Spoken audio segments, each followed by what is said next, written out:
हम जानते हैं तेरा बेटा उस फलाने गया जी में जाकर के बहुत बड़ा आईएएस ऑफिसर बन गया। अच्छा तो बेटा मुझे वहां ले चलोगे? हाँ चलो।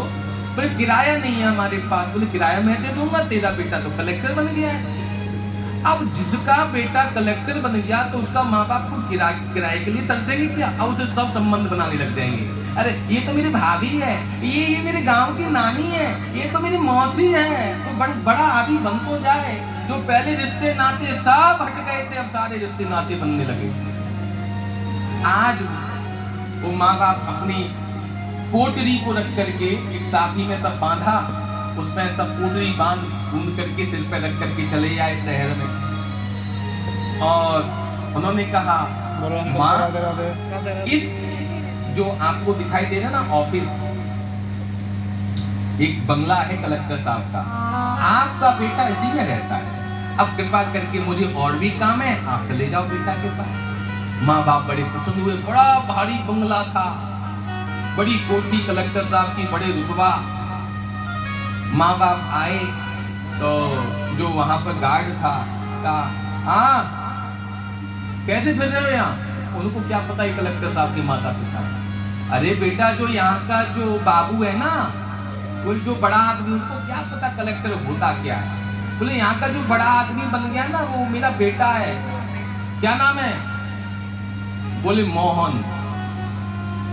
अब दो बार नीचे से ऊपर देख के, अगर कहीं वास्तव में ये माता पिता हुए कलेक्टर साहब के तो कहीं मैंने ऊंचा नीचे बोल दिया तो नौकरी से हटा देंगे। तो वो भी घबरा रहे थे। बोला आप बैठो, मैं अभी पूछ के आता हूँ। बैठो आप। अब कलेक्टर साहब बड़े बड़े उद्योगपतियों के साथ, नाट्यपतियों के साथ मीटिंग चल रही थी। वहां आया उनका सचिव, कहा सर आपके बाहर मम्मा पापा आए हैं। तो उसने कहा सुनो इधर आओ, मेरे मम्मा पापा को ना गेस्ट हाउस में रुकवा, मैं आता हूँ मिलता हूँ। ठीक है। अब उसको अब जो आदर नहीं था अब आदर करने लगा। अरे माता जी, अरे बाबूजी, आपको अभी क्या सर हमारी मीटिंग में थोड़ा बिजी हैं, आप गेस्ट हाउस में रुकेंगे? मैया ने कहा बेटा मुझे गेस्ट हाउस ना है पतो। कहा गेस्ट हाउस मुझे तो यही बस बेटा के मिलना। बोले कहाँ है तेरा बाबू? बोले इसमें हॉल में ना मीटिंग चल रही है। अब मैया आकर के हॉल के दरवाजे पे ही बैठ गई, पोटली रख के, यहाँ से मेरा छोड़ा निकलेगा बस यही बातें मैं मिल लूंगी।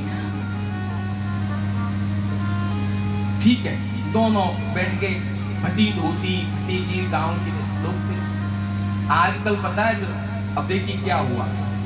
अब जैसे ही पूरी मीटिंग हुई, बड़े बड़े टाई लगाई हुई है, ब्लैक चश्मा है, ब्लैक बूट है, ब्लैक कोट है, बड़े बड़े उद्योगपतियों के साथ जैसे ही बाबूजी निकले, उसने पहचान लिया मेरे बेटा। अरे बेटा मोहन मोहन मोहन, अरे बेटा। तो साथ में थे जो, उसने कहा सर हु इज दिस? तो इंग्लिश में बाबू ने जवाब दिया शी इज माय मेड। और हु इज ही? बोले ही इज माय गार्डनर। ये मेरा गार्डनर है, ये वनस्पतियों को पानी देता था। पर लेकिन तो पता है ये मुझे बचपन से ना बेटा थे, ये मेरी नौकरानी है। अब वो तो इंग्लिश में बोल करके बाबू इंग्लिश झाड़ करके चला गया। मैया चलता थी बेटा बेटा, वो निकले। अब जो वहां बैठा था, क्यों तू तो कह रही थी मेरा बेटा है? हाँ तो मेरा बेटा तो है ही।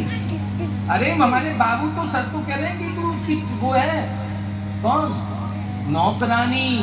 तू काम करती थी क्या उसके यहाँ? अच्छा ऐसा कहा मेरे बेटे ने। हाँ और ये कौन है? बोले ये तो उसका वो है माली। हाँ नहीं बेटा ठीक ही कहा मेरे बेटे ने, सही तो कहा, मैं तो नौकरानी हूँ। आज वो माँ बाप रोने लगे, कितना किया मैंने अपने बेटे के लिए। आज जब मेरा बेटा कलेक्टर बाबू बड़ा बन गया, आज मुझसे कहता है नौकरानी है। कहाँ गलती हो गई मेरी परवरिश में? क्या मेरे दूध में क्या गलती हो गई जो मेरा बेटा मुझको पहचानने से इनकार कर रहा है? क्या मेरी फटी धोती उसको पहचानने से इनकार कर रही है? नहीं नहीं नहीं, गलती मेरी है। मैंने बेटे को अच्छे स्कूल में पढ़ाया, अच्छे कॉलेज में पढ़ाया, पर मैंने उस बच्चे को संस्कार प्रदान नहीं किए। ठीक है बेटा, मैं तेरी नौकरानी हूँ, फिर कभी जन्म में मिलेंगे। तू जहां भी रहे स्वस्थ रहना, व्यस्त रहना, हमेशा खुशी रहना। दोनों माँ बाप छोड़ के चले गए।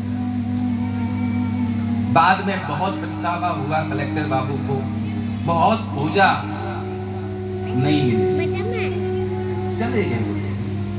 अब उनकी शादी हुई, बहुत खोजा, गया जी में आया, पन्नों से पूछा, सब कुछ कराया, लेकिन बाद में वो हमेशा के लिए दुखी रहा। उसने अपने बेटे से कहा, बेटा जो गलती मैंने करी वो तू मत करना। तो ये गलती प्यारे बंधुओं हम आपसे ही कहते हैं। अपने बच्चे को क्या बनाना है, क्या बनेगा, वो तो सब ठीक बात है, पर अपने बच्चे को संस्कार जरूर देना। चाहे अपनी माँ फटी धोती में क्यों ना हो, चाहे फटे कुर्ते में क्यों ना हो, माँ माँ होती है, पिता पिता होता है। अरे उसने एक ने कहा, एक पड़ोसन ने, अरे देख तू कैसी फटी धोती पहनती है, ये देख, मैं मुझे देख, वीआईपी तेरा। उसने पता क्या जवाब दिया? उसने कहा, हाँ मैं फटी धोती पहनती हूँ, वो ठीक है, अगर तुझे कंपटीशन करना हो ना मेरे बेटे को देख लेना एक बार। चुप हो गई। मैं फटी धोती में ठीक हूँ, मेरे बेटे को देख, यहाँ का मंत्री है, पर मैं चाहती हूँ मैं ऐसी रहूं, क्योंकि मैं जमीन से जुड़ी हुई हूँ। हमेशा अपनी बैक चीज को नहीं भूलना चाहिए। हम पहले कैसे थे, आज भले ही हमने बहुत कमाया, बहुत सब कुछ किया, परंतु जो व्यक्ति अपने माँ बाप की रेस्पेक्ट नहीं कर सकता, वो भागवत का अधिकारी भी नहीं होता। बोलिए भक्त वत्सल भगवान की जय। 3 बेटियों का प्रसंग सुना आप लोगों ने। आकुति, देवहूति, प्रसूति। सबसे छोटी बेटी थी प्रसूति का विवाह हुआ दक्ष प्रजापति के साथ। 16 कन्याएं पैदा हुई, 13 ब्याही गई धर्म को, 3 बची थी, एक पितरों को, एक यज्ञ को, एक शंकर भगवान को। जो भोलेनाथ के साथ जो ब्याही नाम था सती। कल आपने कथा सुनी सती की। राम कथा में आकर के मन नहीं लगाया, राम कथा नहीं सुनी, बैठी तो थी तो सुनी नहीं मन से। तो परिणाम क्या हुआ? सती को देह त्याग करना पड़ा। भोले बाबा उस सती के देह को लेकर के दौड़े हैं। भगवान नारायण ने सुदर्शन चक्र से मां सती के शरीर को टुकड़े टुकड़े में बदल दिया। तो जहां जहां वो टुकड़े गिरे वो आदि शक्ति पीठ बन गई। बोलिए अम्बे माती की जय। तो जो मंगला गौरी है, कल बताया हमने, मैया का वक्षस्थल दूध गिरे थे, तो यह मंगला और गौरी के नाम से।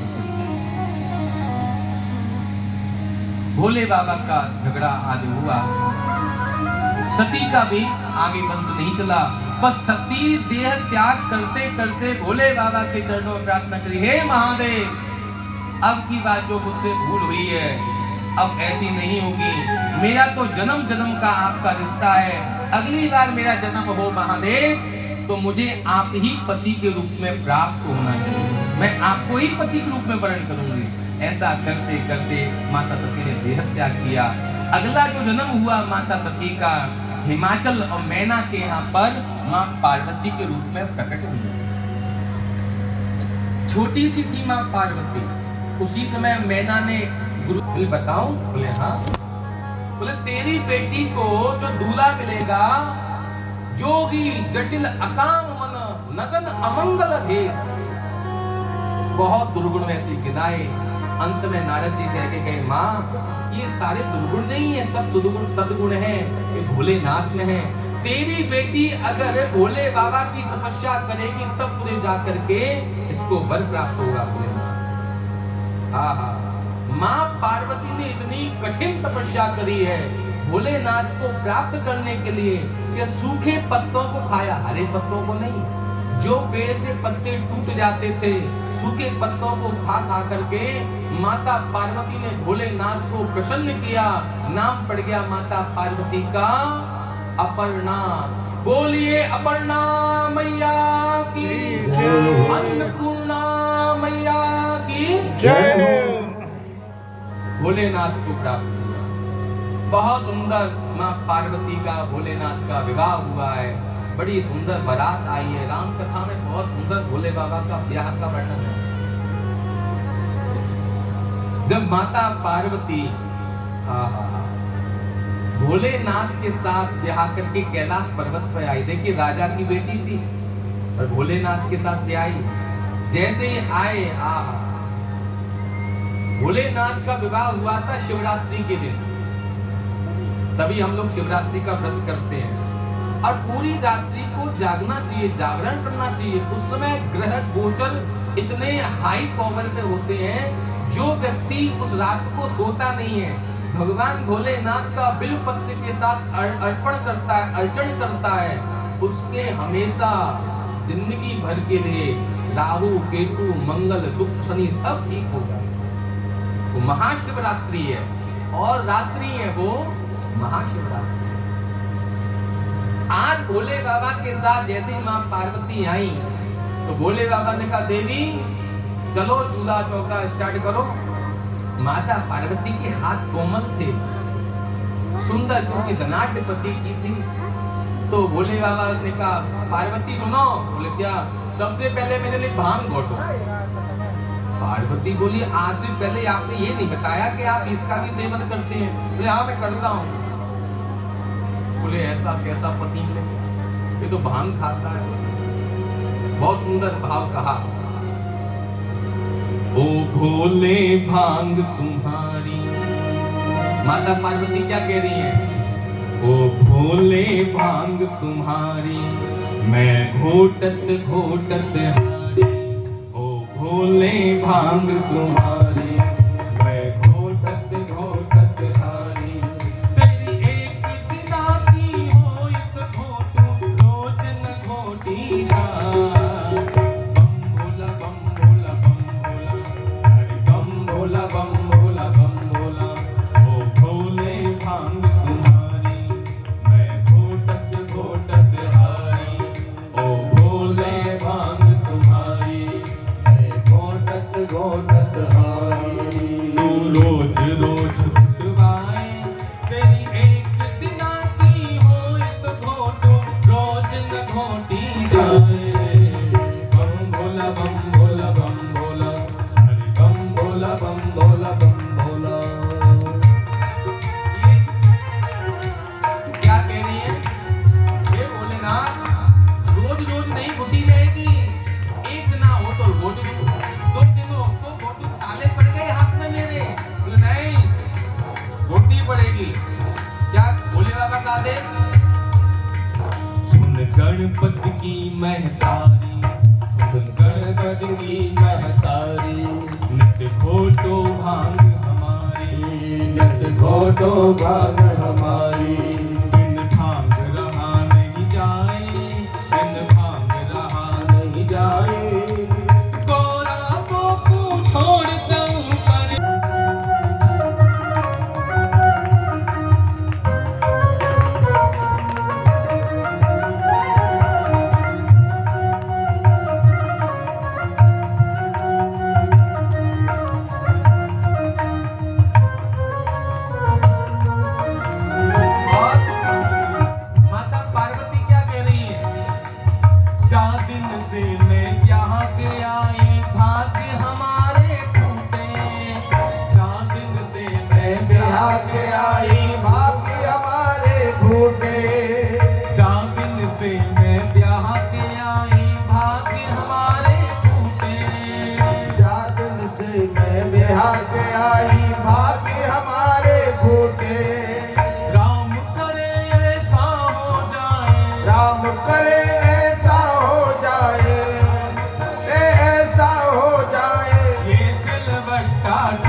समझाए बहु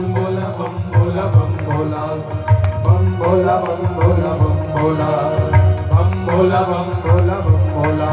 ओ भोले भांग तुम्हारी मैं घोटत घोटत हारी, तू रोज रोज उठवाए।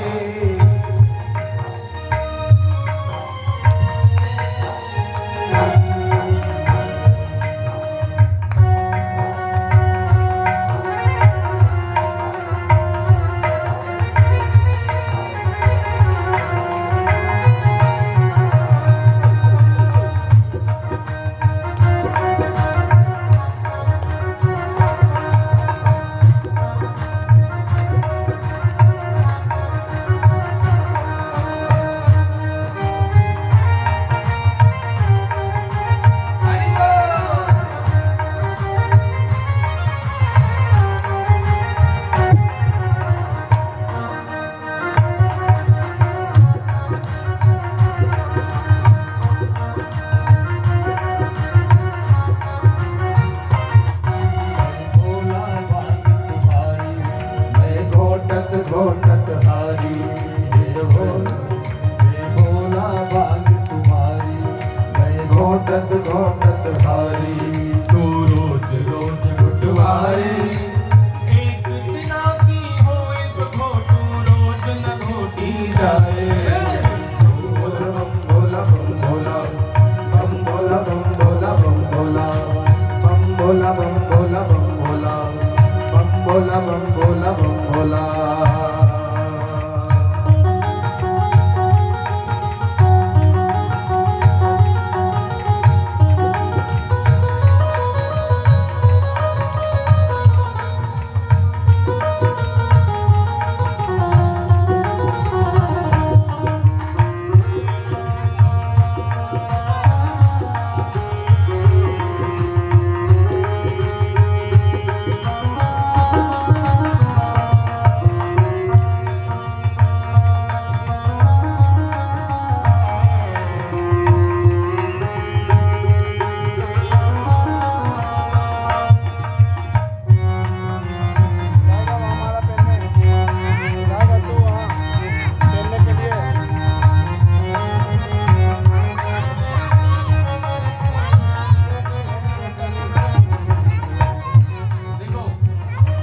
पार्वती ने ये कहा ना कि जब से ब्याह के आई हूँ भाग्य फूट गए मेरे, तो कैसे घर में आई हूँ मैं।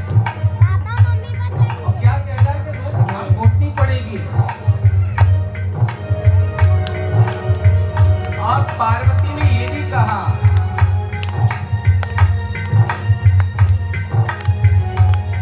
कि राम जी ऐसा करें, कैसा, जिस पे भांग घोटी जाती टूट जाए, मैं बच जाऊंगी। तो जैसे ये कहा सिलबट्टा टूट जाए, मेरे भाग्य टूट गए, ऐसे घर में ब्याह के आई हूँ। उसी समय भोले बाबा क्रोध हो गए। क्रोध में आके शिव शंकर ने खोला अपना झोला। क्रोध में आके शिव शंकर से खोला अपना झोला। क्रोध में आके शिव शंकर ने खोला अपना झोला। क्रोध में आके शिव शंकर ने खोला अपना झोला। गोला खाकर भोला बोला, गोला खाकर भोला बोला, गोला खाकर भोला बोला, अपना बोला जाए। बम भोला बम भोला बम भोला, अरे बम भोला बम भोला बम भोला। ओ भोले भांग तुम्हारी मैं घोटत घोटत हारी, रोज रोज उठवाए। एक दिना की होए तो घोटू रोज न घोटी जाए। बम भोला बम भोला बम भोला, अरे बम भोला बम भोला बम भोला, बम भोला बम भोला बम बम बम, बम भोला बम भोला बम बम बम।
भूले भांग, बोलो, ओ भूले भांग मैं घोटत घोटत, एक दिना की होए तो घोटू रोज न घोटी, राम करे ऐसा हो जाए ये सिलवट्टा। तो ये माता पार्वती, और देखिए पति पत्नी में देखिए, उनके परिवार में देखिए कितनी विषमता है, इतनी विषमता होने के पास कितनी समानता है। कैसे? भोले बाबा का वाहन क्या है? जोर से बोलो। नंदी। क्या है? हाँ। और मां पार्वती का वाहन क्या है? शेर। दोनों का आपस में देखो झगड़ा। शेर कह रहा तू एक बार बाहर तो आजा। अब उनके बेटों का देखिए, बड़ा बेटा है कार्तिकेय, उसका वाहन क्या है? मोर। और भोले बाबा के गले में क्या लहरा रहा है? मोर कह रहा है नीचे आ, ऊपर से क्यों फुसका रहा है, नीचे उतर। और अब मोर जब दबा, एक दूसरे को दाब रहे हैं, जो बलवान होता है वो छोटे को दाब देता है। अब जो मोर कह रहा था तू नीचे उतर, तब बताओ। अब सांप कहता है मैं भी तो बड़ा बनूं। अब गणेश जी का वाहन क्या है? चूहा। सांप कहता है भाई इधर उधर ज्यादा मत घूम, नहीं तो जिस दिन मेरा झपट्टा लगेगा उस दिन स्वाहा हो जाएगा तेरा। आपस में कितना बैर है, लेकिन फिर भी माता गौरी कितना सुंदर पूजन करती है भोलेनाथ। एक साथ बैठकर के थाली पूजन करते हैं सब। ये प्रेम होना चाहिए दाम्पत्य जीवन से। एक साथ बैठकर के भोजन करें और एक साथ मिलकर के शाम की माँ अम्बे की आरती करें, वो घर स्वर्ग होता है। तो आजकल तो नहीं हो पाता, चाह करके भी नहीं हो पाता। मैंने कहा क्यों नहीं भाई, तुम दोनों देवरानी जेठानी मिलकर कर लो। बोले कर लो, जीवन भर नहीं बोलूंगी। मैंने कहा तू कर। अरे मैं शकल नहीं देखूंगी। बताओ क्या झगड़ा हो गया, ऐसा क्या हो गया भाई? बोले मेरे बच्चे को बिना फालतू में थप्पड़ चढ़ दिया तो मेरी हो गई चुटिया, पकड़ खींच दिया मैं। बताइए आप कितना एक घर में रह रहे हैं, ऊपर वाला पोर्शन बड़े भाई का, नीचे वाला पोर्शन छोटे भाई का, लेकिन एक दूसरे की पीठ नहीं देखा, आमना सामना नहीं हो पा। क्या जीवन है प्यारे, कब तक रहेगा ये जीवन? भगवान ने सुंदर जीवन दिया है, क्यों बैर लेना? क्या तुम बैर बांध करके क्या कर लोगे? कितने दिन तक बांधोगे बैर भाई? तुम छोटे बन जाओ, छोटे बनने में ज्यादा सुखी है। ठीक है भैया, जो गलती होगी ये क्षमा करियो, अब मैं छोटी बन गई, कोई बात, कोई ना किसी को छोटा बनना पड़ेगा। बहू सास में तनातनी है कि तो कौन छोटा बने? बहू सास कहते मैं सास हूँ, मैं नहीं झुकूंगी, तो बहू कहता अच्छा तू नहीं झुकेगी तो मैं झुक जाऊंगी। अब कौन झुकेगा? अब दोनों नहीं झुकेंगे एक दूसरे के लिए तो परिवार में विघटन हो जाएगा। इसलिए भागवत जीना सिखाती है, भागवत आपके परिवार को चलाना सिखाती है। आज माता शत्रुपा की 3 बेटियां थी, तीनों बेटियों का वंश आगे नहीं बढ़ा। भगवान की मेहर, 2 बेटा थे, उत्तानपाद और प्रियव्रत। उत्तानपाद की 2 रानियां, सुनना। जाए उत्तानपादस्य सुनीति सुरुचिस्तयो, सुनीति प्रेयसी पत्न्युर् नेतरायत्सुतो ध्रुवः।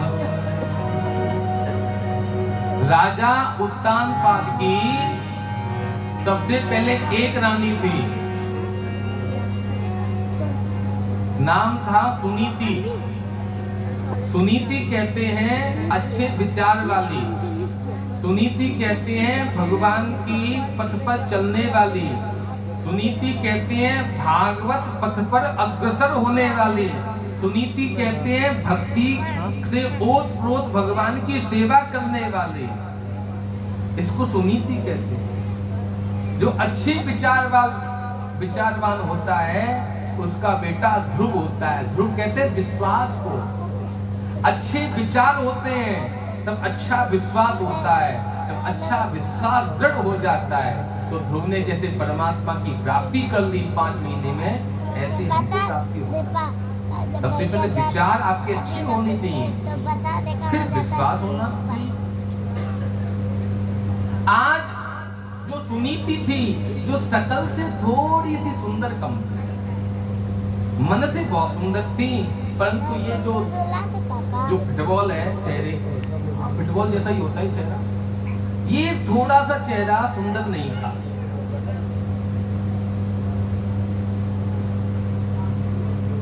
बस, और तो सब सुंदर थी। एक बार राजा उत्तानपाद, ये कोई कथा नहीं है, ये हमारे घर की कथा है। राजा उत्तानपाद एक बार शिकार खेलने के लिए जंगल में गया तो उसने एक सुंदर युवती को देखा। मैया पीछे वाली बात नहीं करेगी तो रोटी नहीं पचेगी क्या?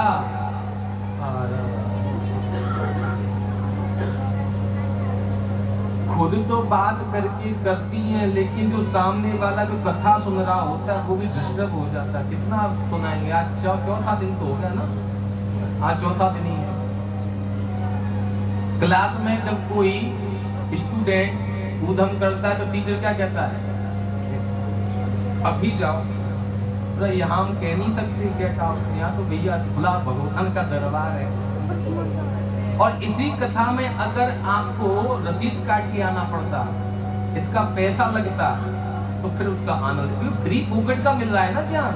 जो बेचारा करवा रहा है उससे पूछो दोनों को कैसे लगता है, कितना खर्च होता है, क्या करवाना पड़ता है। फ्री का जो मिलता है उसका कोई मूल्य ही नहीं समझते हम लोग। सुंदर रवि भैया ने हैं, उनके परिवार ने, डॉक्टर अवधेश जी ने मिलकर के सुंदर संयोग किया है। आप लोग उसमें बह रहे हैं। गंगा तो लेके आ गए भगीरथ जी, यहाँ तक लेके चले आए, घर में बह रही है, लेकिन ये तो भाग्य है। कोई आचमन करता है, कोई दूर से पवित्र, कोई डुबकी लगा के नहाता है। ये तो उसके कर्म भाग्य पर निर्भर होता है कितना मिलेगा आपको। तो मेरे प्यारे, गंगा बहती हुई आई है आपके यहाँ, डूब डूब करके 3 घंटे होते हैं, उसमें डूब डूब के नहाओ, फिर घर चले जाओ। यही समय, अंतिम समय में यही काम आता है। और तो जीवन में 24 घंटे खूब कमाओ। मैं कहता हूँ इतने लक्ष्मी पुत्र बनो कि आपके बराबर कोई पैसा नहीं कमाए। खूब धनवान बनो, लक्ष्मीवान बनो और पुत्रवान बनो, परंतु कुछ समय जो भगवान ने आपके लिए दिया है। आप आम आदमी में क्या कहते हैं? सर थोड़ा मुझे काम है, मुझे आपको मिलना है, मेरे पास का समय नहीं है, I have no time for you. नहीं मेरे पास नहीं। अच्छा ओके, नहीं है समय, ठीक है। जब उसका समय आता है तो क्या, जब तेरे पास समय नहीं था, अब मेरे पास समय नहीं है तेरे लिए। जब भगवान ने तुमको अच्छी जिंदगी दी, अच्छा समय दिया, तो तुम्हारे पास समय नहीं है भागवत के लिए। भगवान कहते हैं कोई बात नहीं, जैसे देता हूं वैसे लेके लेता हूं, ठीक है, मत दो समय तुम मुझे। जब तुम्हारा जब समय आएगा तो भगवान कहते हैं मैं तो बंसी बजाऊंगा, मुझे फर्क नहीं पड़ता तुमसे क्या है, फिर वो बंसी बजाता है। इसलिए मेरे प्यारे बंधुओं, सुंदर अवसर आया, कोई ज्यादा भीड़ नहीं है, बाहर टेंट की व्यवस्था नहीं है, इतना एसी में कथा सुन रहे हो, सुंदर बैठकर के आनंद ले रहे हो, है कितना कृपा की है रवि भैया ने, सुंदर अपना हॉल खोल दिया, चकाचक सब पा रहे हैं, प्रसाद पा रहे हैं, आनंद ले रहे हैं। कितना जीवन का सुंदर सौभाग्य है हम लोगों का। आज सुनीति को का बेटा था ध्रुव, लेकिन राजा उत्तानपाद गए शिकार खेलने के लिए जंगल में, एक सुंदर युवती मिली, उससे बातचीत हुई, हेलो हाय हुई, बातचीत करते करते लगा, देवी आर यू मैरिड?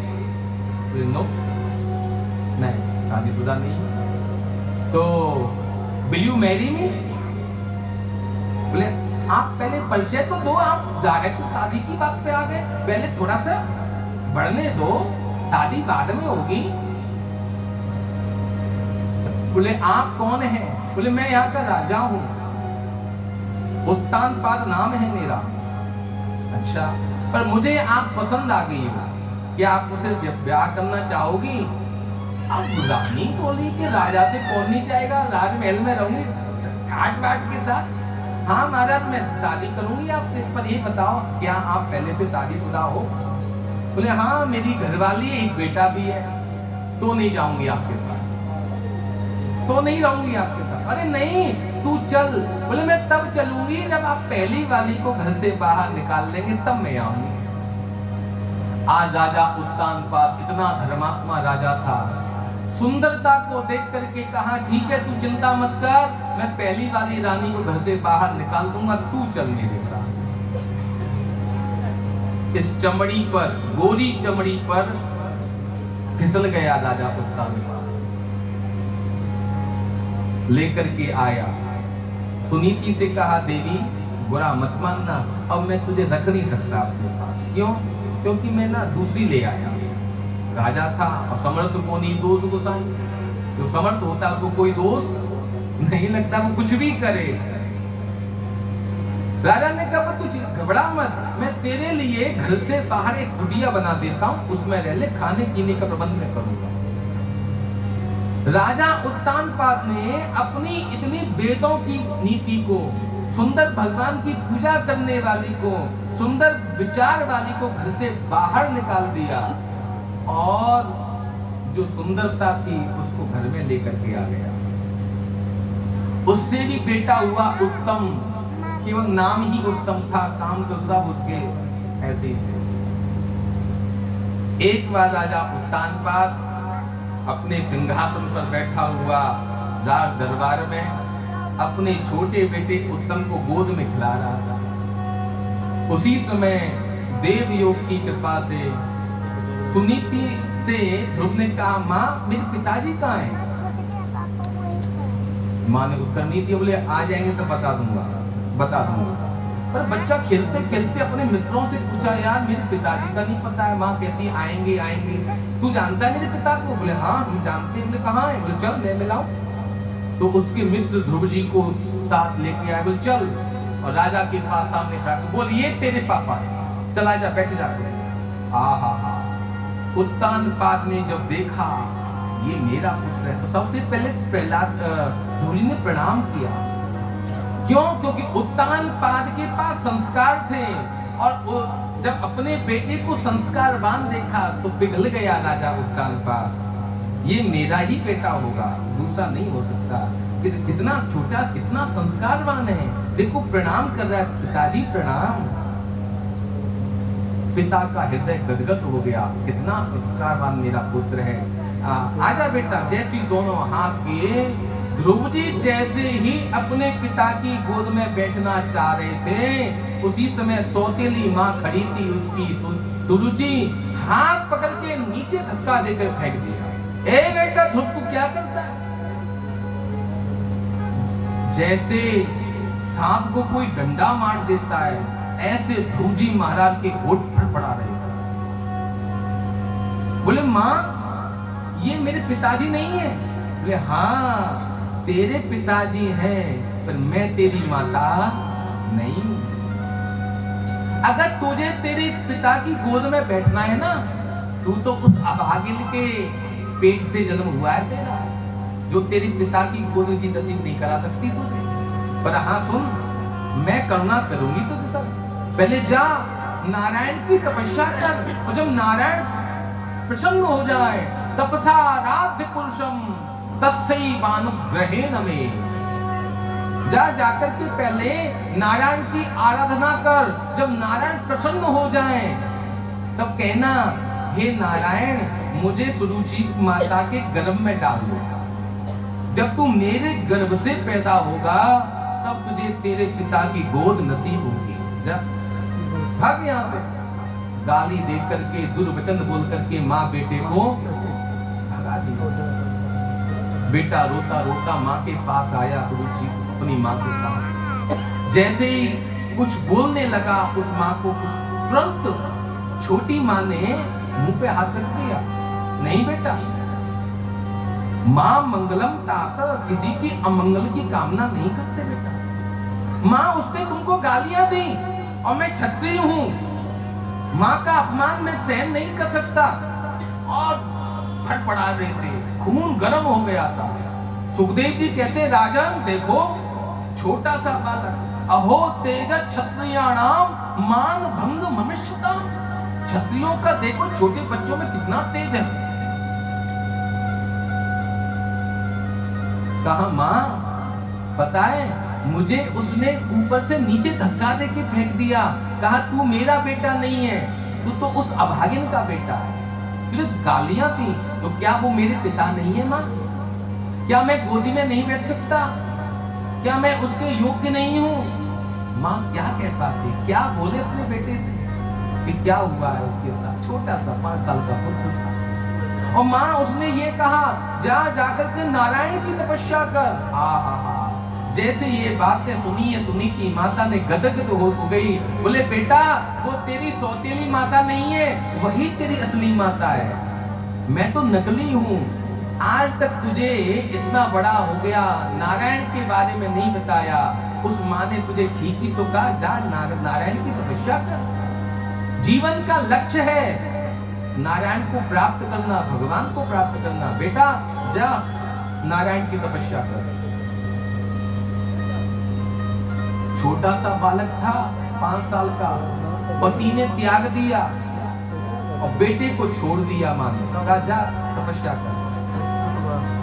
माँ चाहे बेटे को शैतान बना दे, माँ चाहे बेटे को हैवान बना दे, माँ चाहे बेटे को बलात्कारी बना दे, माँ चाहे बेटे को चोर बना दे, और माँ चाहे बेटे को संत विद्वान बना दे, माँ चाहे बेटे को अधिकारी बना दे। क्योंकि पिता तो 24 घंटे घर में रहता नहीं, अपना कमाने के लिए बेचारा सुबह 7 बजे से निकलता है, रात को घर पे आता है। 24 घंटे उसकी माँ का सानिध्य रहता है। जैसा माँ देखती है, जैसा माँ करती है, जैसा पढ़ाती है, बेटा उसका अनुसरण करने लगता है। एक बेटा जब बचपन में चोरी करने लगा, माँ को कहा माँ देख आज मैं किताब चुरा के लेके आया हूँ। माँ प्रसन्न हो जाती, वाह छोटा सा कितनी बुद्धि तेज है। धीरे धीरे करके माँ शाबाशी देने लगी और चोरी करने लगा और चोरी करने लगा। तो क्लास टीचर ने उस बच्चे को निकाल दिया, बोले तू चोरी करता है कोई नहीं पड़ेगा। माँ ने कहा तू चिंता मत कर, तू कर अपना काम, बहुत चतुर है तू। धीरे धीरे माँ का बढ़ावा हुआ, माँ ने गलत रास्ते को बढ़ावा दिया। वो बेटा एक दिन बड़ा डाकू बना, राजा के यहाँ चोरी करी, पकड़ा गया। तो फांसी की सजा जब सुनाने लगा, जब फांसी देने को तैयार हुआ तो राजा ने कहा भैया बता दे अभी भी तेरी क्या आखिरी इच्छा है, क्या किससे मिलना चाहता है? बोले मुझे मेरी माँ से मिलना, बुलाओ। जैसी माँ को बुलाया है, ये ले तेरी माँ खड़ी है, सब जनता खड़ी है। उस बच्चे ने, छोटे से ने आकर के अपनी माँ के गाल में जोर से थप्पड़ जड़ दिया। माँ थप्पड़ लगते ही नीचे धरती पर गिर पड़ी। सब दुनिया देख रही है, हरे राम राम। फांसी पर झूलने वाला है, फांसी लगने वाली है, फिर भी कितना दुष्कर्मी बालक है कि अपनी माता को मारा। रोते हुए बोला वो बेटा माँ पता है ये जो फांसी का फंदा जो मुझे मिल रहा है ना, सिर्फ तेरे कारण। आज मैंने जो तुझे थप्पड़ चढ़ाए ना, अगर तू ये जो थप्पड़ मुझे बचपन में मार देती तो आज मुझे फांसी का झूला नहीं मिलता। माँ ये सब तेरे कारण हुआ है। ऐसा कहते हुए माँ भी उस बच्चे की बात को सहन नहीं कर पाई, वही खत्म हो गई। आज वही बेटा ध्रुव माँ ने कहा बेटा जा तपस्या कर, पर बिना गुरु के भगवान मिलते नहीं है। परंतु ध्यान रखना मेरे बंधुओं, आप भागवत के पथ पर, आप भगवान के मार्ग पर आप आगे बढ़िए, आपका शुभ संकल्प लीजिए, आपकी सब सहायता करेंगे। आज ध्रुव जी जब चलने लगा, मन में वैराग्य था, मन में इच्छा थी मुझे नारायण से मिलना है, नारायण से मिलना है। अपना एक संकल्प पक्का था, दृढ़ विश्वासी था। जैसी चलने लगा, नारद जी आगे परीक्षा ली, बेटा नारद वो बेटा ध्रुव कहाँ जा रहा है? बोले नारायण को प्रसन्न करूंगा। बोले आप कौन? बोले मैं नारद। प्रणाम किया, नारद जी प्रणाम। बोले बेटा अभी तो भगवान को नारायण को प्रसन्न करने के लिए जा रहा है, कोई उम्र थोड़ी है तेरी, बच्चा है, अभी खाने खेलने की तेरी उम्र है, जब बुढ़ापा आ जाए ना तो भगवान की आराधना करना बेटा, अभी मत कर। ध्रुव जी बोले आप सच्ची सच्ची बताओ कौन है, नकली नारद हो कि असली? बोले बेटा मैं असली हूँ। बोले मेरी माँ कहती थी कि जिसको जीवन में नारद मिल जाए, कोई सदगुरु मिल जाए, उसको भगवान अवश्य मिलते हैं। तो आप तो मुझे मेरी मार्ग से भटका रहे हो, आप भगवान से दूर कर रहे हो, आप असली नारद नहीं है। कहा बेटा मैं तो तेरी परीक्षा ले रहा था, कितना पक्का घड़ा है कि कच्चा घड़ा है। अब मुझे पक्का पता पड़ गया, तू पक्का है, पक्का पकाया हुआ घड़ा है, अब तुझमें ठंडा पानी भर जाएगा, तू चिंता मत कर, जा मैं तुझे मंत्र देता हूँ। नारद जी ने 12 अक्षर मंत्र दिया, ओम नमो भगवते वासुदेवाय, ओम नमो भगवते वासुदेवाय। चलने लगे ध्रुव जी, कहा मैं कहाँ जाऊं? गुरु जी कहाँ जाकर के तपस्या को, चला जा वृंदावन। आज ध्रुव जी महाराज जा रहे हैं वृंदावन की तरफ। देखिए वृंदावन का नाम लेने से हमारा जीवन धन्य हो जाता है, इतना पवित्र है वृंदावन धाम। आइए हम सब लोग नहीं जा पाए तो मन से भगवान के लिए वृंदावन धाम में चलिए, वही फल मिलता है जो आप शरीर से जब वृंदावन जाते हैं, वही फल मानसिक पूजा का भी होता है। बहुत सुंदर भाव है वृंदावन जाने का। वृंदावन जाऊंगी सखी, वृंदावन जाऊंगी,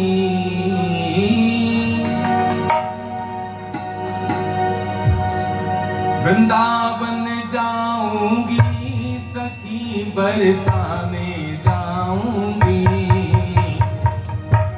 हो बाजे मुरली, हम बोलेंगे बाजे मुरली, आप कहोगे जय हो बाजे मुरली, हो बाजे मुरली, हो बाजे मुरली, जमुना तीर सखी, वृंदावन जाऊंगी, बाजे मुरली, जमुना तीर सखी, वृंदावन जाऊंगी, वृंदावन जाऊंगी सखी, ना लौट के आऊंगी, वृंदावन जाऊंगी सखी, ना लौट के आऊंगी, वृंदावन जाऊंगी सखी, ना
ओ मेरे नैनन, जय हो मेरे नैनन, ओ मेरे नैनन बरसे नीर सखी वृंदावन जाऊंगी।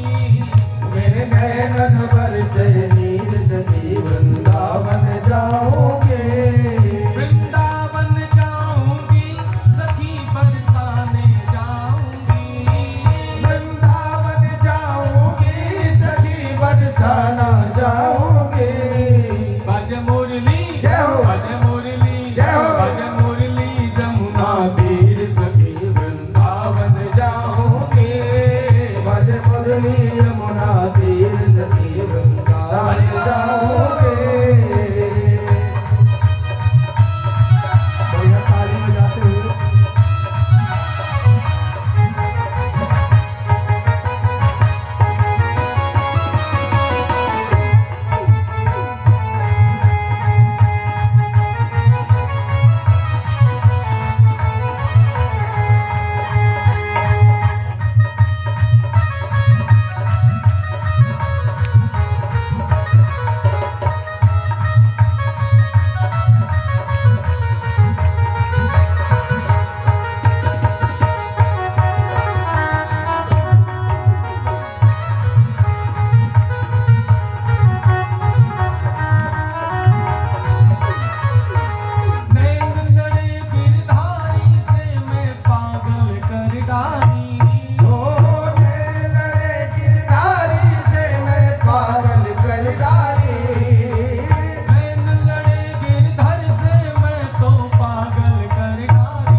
दीवानी मस्तानी दीवानी हो गई।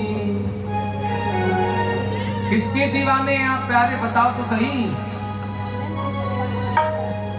वो गोपी तो थी भगवान से प्रेम करती थी।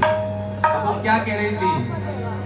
श्याम सलोनी सूरत की दीवानी हो गई, श्याम सलोनी सूरत की दीवानी हो गई, श्याम सलोनी सूरत की दीवानी हो गई। ओ श्याम सलोनी सूरत की दीवानी हो गई। अब कैसे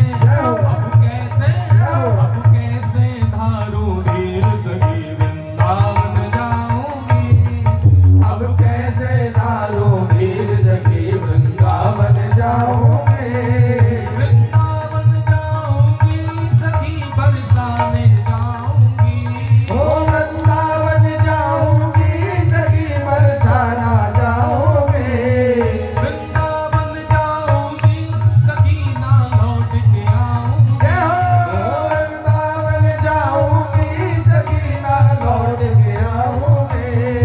अज मुरली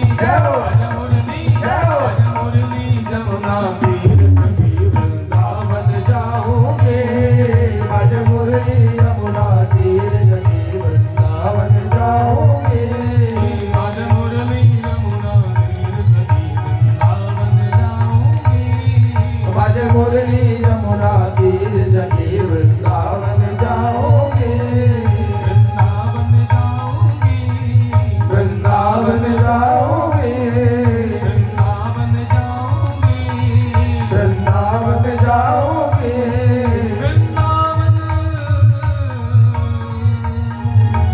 जाऊंगी। एक बार बोले राधे राधे।